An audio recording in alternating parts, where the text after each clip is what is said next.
You're listening to an Ono Media podcast. Hey everyone, and welcome back to the Into the Dark podcast. I am your host, Payton Moreland, and I am so happy you are here. I just wanted to say thank you guys so much for your continued support. I feel like I get the kindest messages and just people who really connect with me on here, and I connect with as well. And I don't know how I got so lucky to be able to do this, but I'm so glad that you guys are here, and I'm so grateful for this place. And I just really wanted to say thank you for giving this to me, because it is because of you guys. Okay, let's get into my 10 seconds before we jump into the episode. So we just got done with our Salt Lake City live show. It went so good. It was so fun. We actually had a lot of friends and family at that one, and that was kind of cool and a blast. It went good. We have our 2 Nashville shows next, and then we're done with our spring tour. I guess it's kind of turned into a summer tour now, but it's been so fun. Like, truly, the live shows have been a blast, and I'm really glad we do it. And I hope soon that we can kind of branch out and go to more locations for our next tour. After tour, I actually went to LA with a friend. So I was there this weekend. It was for her birthday, and I'm not typically one to do girls trips. In fact, I don't know if I've ever done a girls trip like that where I've slept over somewhere, but I'm trying to branch out a little bit, and I actually did have a lot of fun. So we just kind of walked around, we worked out, we ate food. It was great. It was fun. I loved it. And now I'm back, and literally tomorrow I am going to Idaho. I have to choreograph a couple of routines, dance routines, and I'll be doing that for a week there, just for a couple different people. So yeah, I feel like I've just kind of been jam-packed this week, but don't worry, all of the episodes are coming out. I'm still here. I'll be in DMs. Like, I'm still around. I'm just busy, but that's kind of my 10 seconds, just a little life update, and let's get into the episode. Okay, so they say that truth is stranger than fiction. Sometimes stories from real life have twists and turns that you wouldn't buy if you came across them in a movie or a book. And today I'm going to delve into a murder case, guys. We are doing true crime today, that felt just like something out of one of Shakespeare's plays. Except unlike in fiction, this story is totally true. So it all began in the fall of 1993, when a new student enrolled at Mansfield High School, which was in a suburb of Fort Worth, Texas. Again, we're in 1993, Fort Worth, Texas, new student enrolled at school. Her name was Dorothy Marie Robards, but she went by her middle name, Marie. So Marie was 18, a senior, which is an odd time to start a new school. But that weirdness aside, Marie sort of seemed like she lived a charmed life. She was a beautiful straight A student, and Marie was especially good at chemistry. It was one of her best subjects. Plus, Marie was active in extracurricular activities, including the yearbook staff and the volleyball team. Her outfits were always impeccable, which, it's the 90s, so I'm sure. She had perfect hair, makeup, everything. She was very conscious of her image, but she was also very reserved. Everything Marie did and said felt like it was calculated in some way, almost as though she was afraid to kind of let her mask slip in case someone saw something underneath. That said, most people were all too happy to just take Marie at face value. Again, she was popular, she was smart and athletic. What wasn't to like? Well, one of Marie's classmates just did not buy the perfect act, and her name was Stacy High. Now, Stacy was anything but perfect. In fact, she was a survivor of childhood abuse, and she'd had to learn to deal with the intense emotions that came from that. After talking to lots of counselors and mental health professionals, Stacy was good at spotting coping mechanisms, and basically, she thought that perfect popular Marie was putting on an act at school, that she was pretending to be perfect to cover up for some deeper trauma or emotional struggle in her life. Stacy even had a theory about what that trauma might be. See, Marie lived with her grandparents, not her mother and father. And there were rumors flying around the school about Marie's dad. Some people thought he died recently, and that's why Marie had moved to a new house and changed schools. Others said that he was alive, and they were positive that Marie had told them that he was still alive. In fact, Marie was apparently telling completely contradictory stories about whether or not her dad had passed away. I mean, kind of think Allison from Pretty Little Liars here. Like, she's just mysterious. No one really wants to question her, but she's actually lying and like telling people different things. She's almost spreading weird, conflicting gossip about herself all around her new school. So Stacy figured maybe Marie's father really had died, and Marie was just having a hard time coping with the fact. If she was traumatized by the loss of a parent, she might lie about her dad still being alive rather than just deal with her grief. Stacy also thought if she could just get Marie to open up about whatever had happened, maybe it would help. So Stacy goes out of her way to befriend the new girl, Marie. And Marie seemed grateful for her attention. Stacy was also popular, and she had a reputation of having a fantastic sense of humor. They were basically two high school superstars, the popular girl and the brainy jock, who kind of found one another. Even if Stacy initially befriended Marie to try and help her, they actually really did click once they got to know each other. The friendship was genuine, and before long, they were kind of hanging out nonstop, ruling the school. But then on the nights and weekends, according to an article with Texas Monthly, they'd just drive around town killing time behind the wheel. And once they both got their hands on a pair of fake IDs, Stacy also took Marie out to the local bars. And every now and then, when it started to seem like Marie was letting her guard down, Stacy would try and ask about her dad. But each time the topic came up, Marie immediately would clam up again. It was the one subject that she just did not talk about, even to her best friend. To Stacy, this was a confirmation of what she had already suspected. There was something weird about Marie's father's death. Now, it would have had to be pretty bad to stand out from all the other challenges Marie had overcome in her childhood. So this is like things that people didn't know, but she was more willing to talk about. Her parents had separated and then gotten divorced when she was only 6 years old. And because her father had some mental health issues, including severe depression, her mother actually raised her. Now, over time, Marie and her mom, Beth, became super, super close. Marie actually felt a little bit protective over her mother. And when Beth started dating a new guy named Frank Burrows, Marie was initially suspicious. Even after Frank and Beth got married, Marie kind of held him at arm's length, almost like she thought she had to protect her mother from her new stepdad. And it turned out that her instincts in that arena were actually good, because Marie actually caught Frank cheating on her mom. Marie told Beth what she'd learned, and she was appalled when Beth decided to forgive her new stepdad, Frank. She thought they could work through the things and move on past the affair. For her part, Marie refused to live in a house with the man who'd betrayed them in that way. So during her junior year of high school, she decides to move in with her dad, Steven. Now, unfortunately, this was a really bad fit. Marie and Steven at this point are practically strangers. Before that, he'd only ever visited her once every couple of weeks. Plus, Steven lived in a tiny one-bedroom apartment. Marie didn't even have a room of her own or a normal bed. She had to sleep on a fold-out roll-away bed. She set it up in the dining room every night and then would fold it up and put it away during the day. Steven kept promising that he'd move to a bigger place soon, but Marie missed her mom and her old home. So eventually she asks to move back a bunch of times, but Beth and Frank refused. They're like, listen, you chose to leave, which, okay. Specifically, Frank, her stepdad, worried that if he let Marie keep going back and forth, it would just cause more tension. He wanted her to pick a home and stick with it. And since she'd already chosen Steven, her dad, she was going to have to stay with Steven. Now, at one point, Marie even saved up all of the money she had and used it to take a cab to Beth's house. But when she rang the doorbell, Frank wouldn't let her in.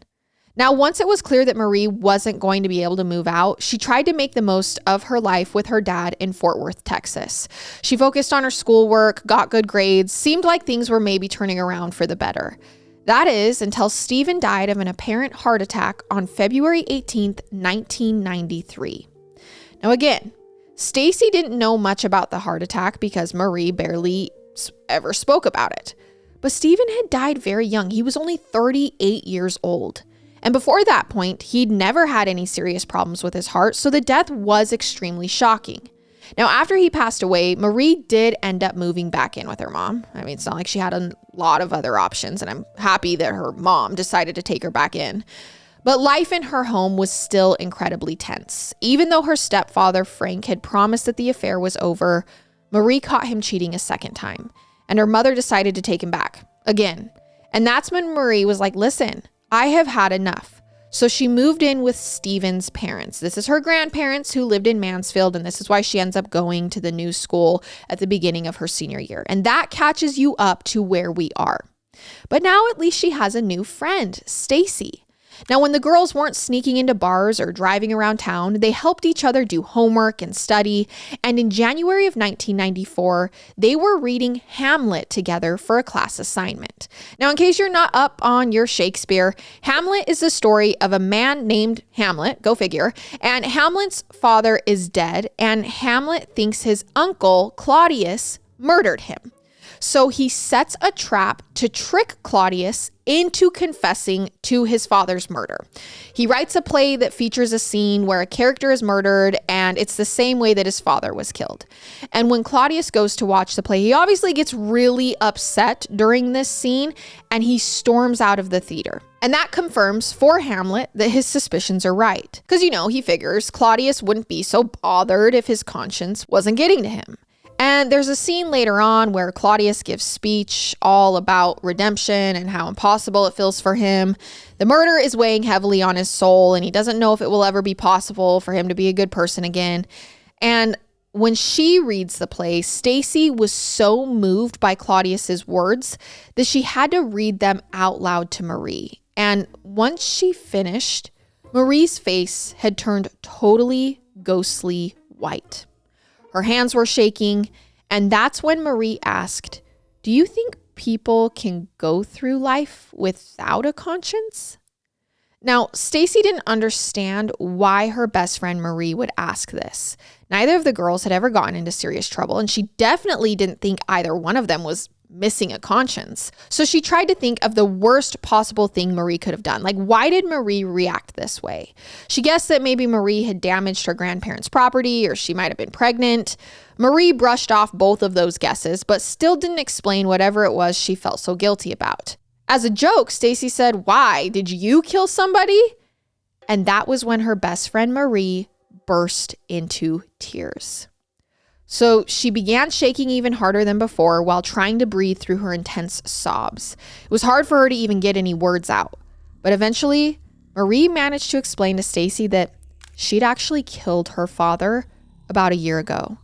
And it all came back to the question of which parent she'd lived with. According to Marie, she thought the only way to get out of Steven's house and back to her mother was to do something to him.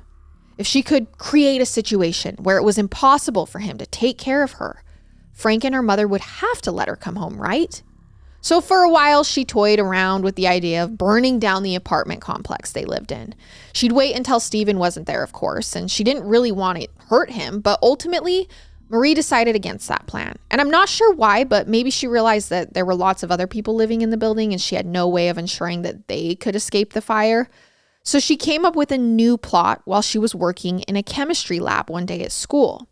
See, Marie had to handle lots of dangerous chemicals, and this included barium acetate.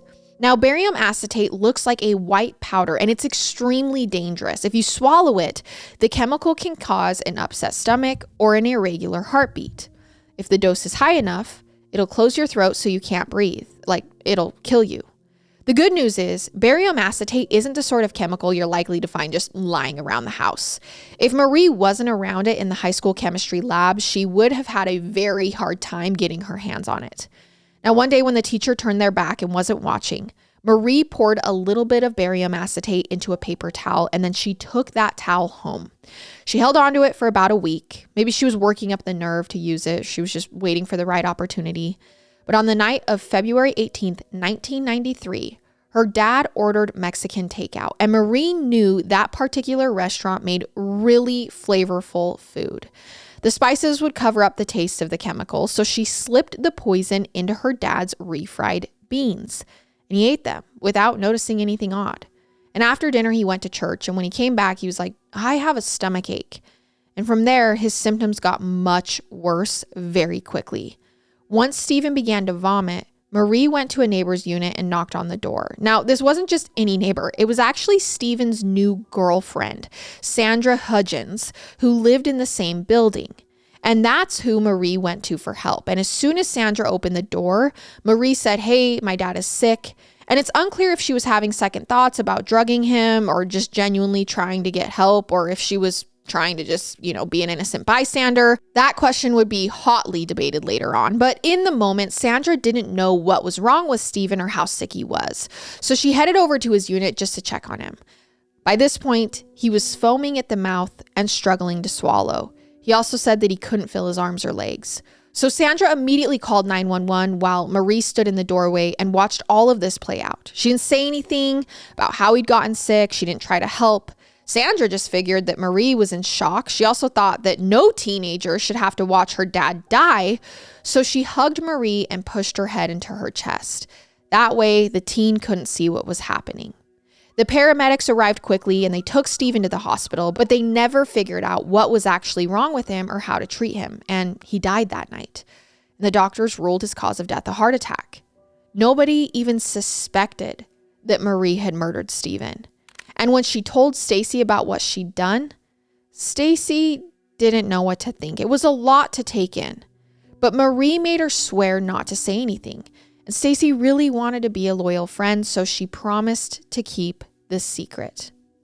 Now, of course, that's not the sort of secret that's easy to keep, especially as a teenager. So that very same night, Stacy spills the beans to her mom. She said she didn't know what to do.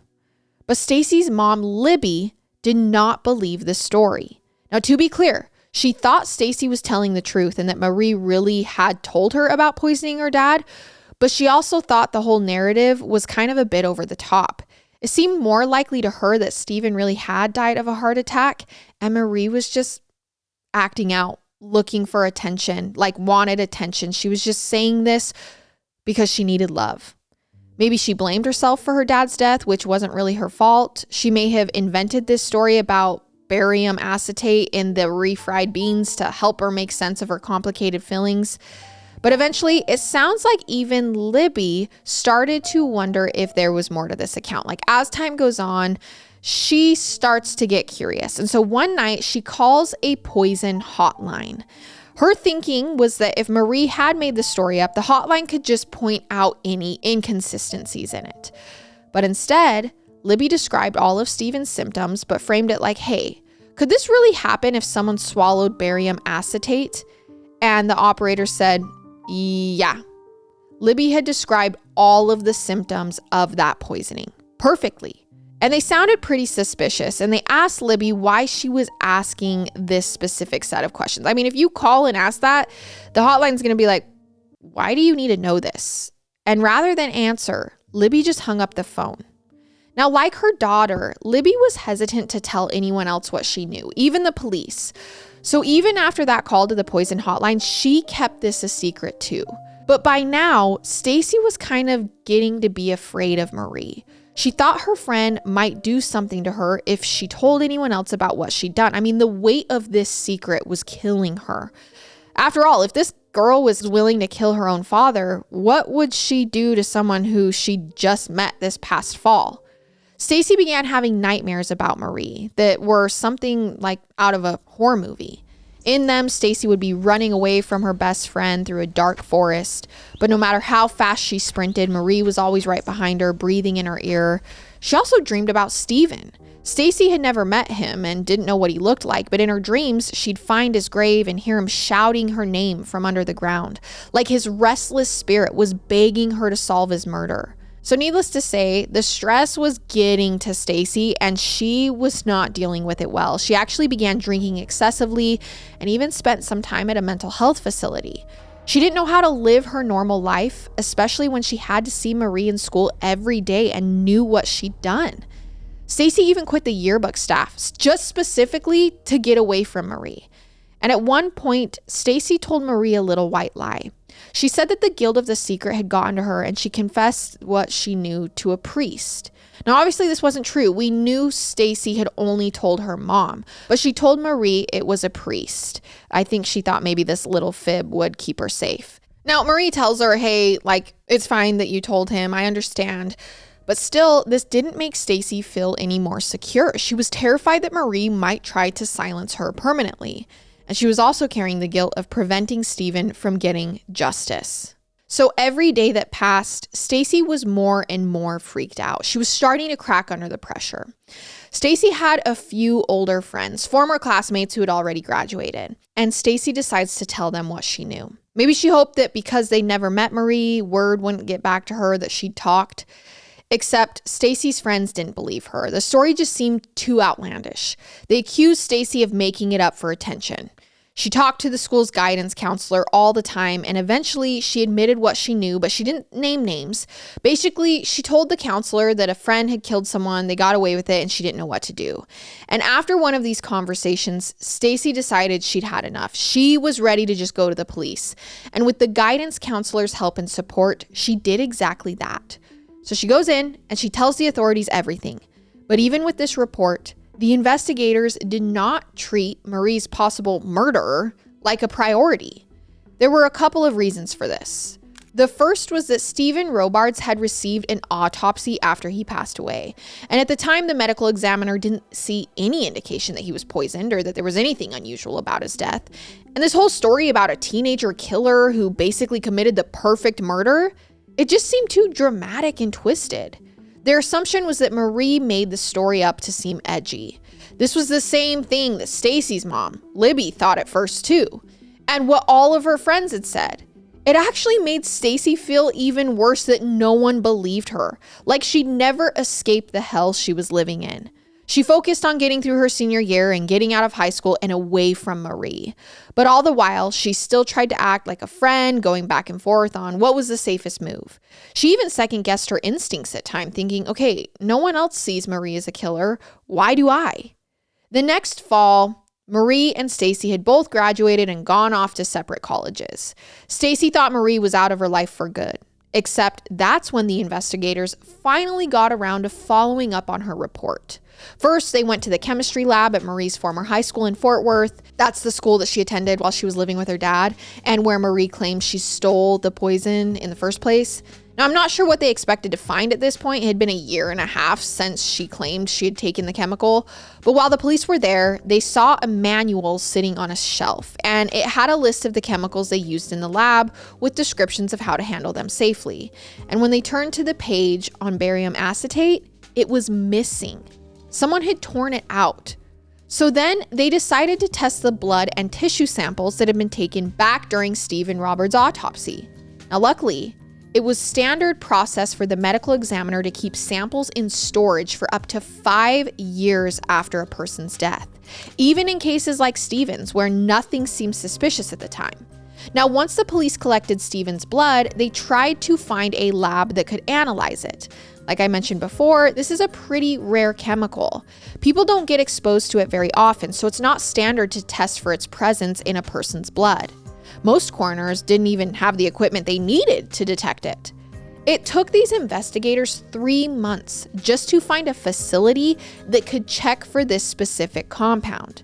And when they finally got the results, they saw that Steven didn't just have barium acetate in his blood. It was at a concentration 250 times higher than normal.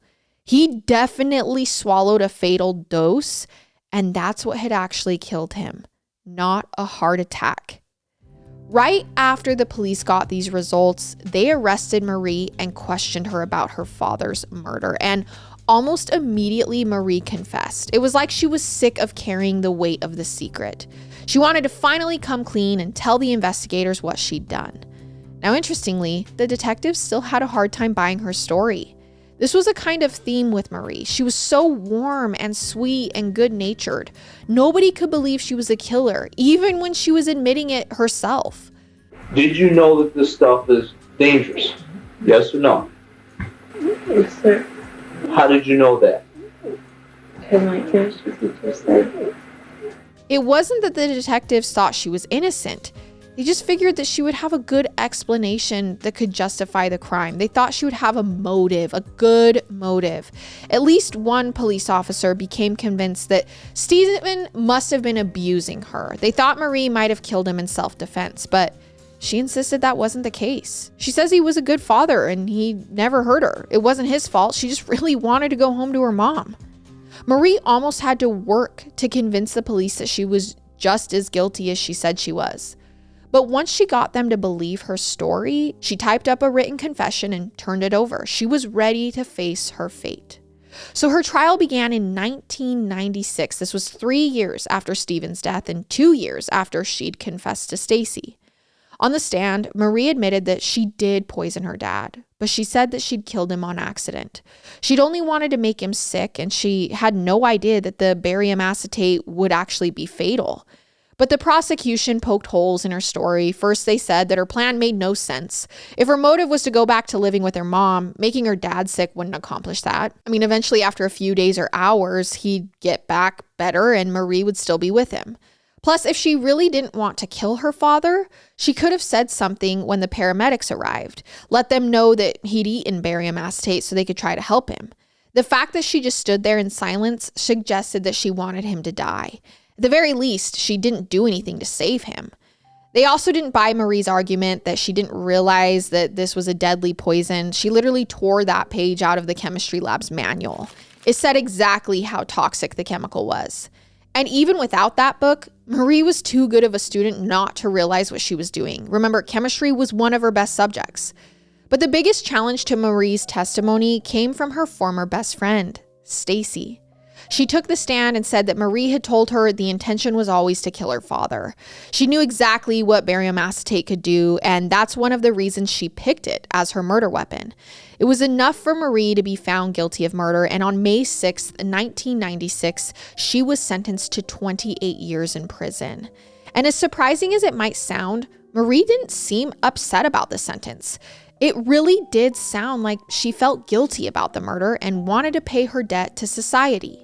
Now, according to her guards, she was very cooperative during her time behind bars. She even took on the really tough chores that nobody else wanted to do.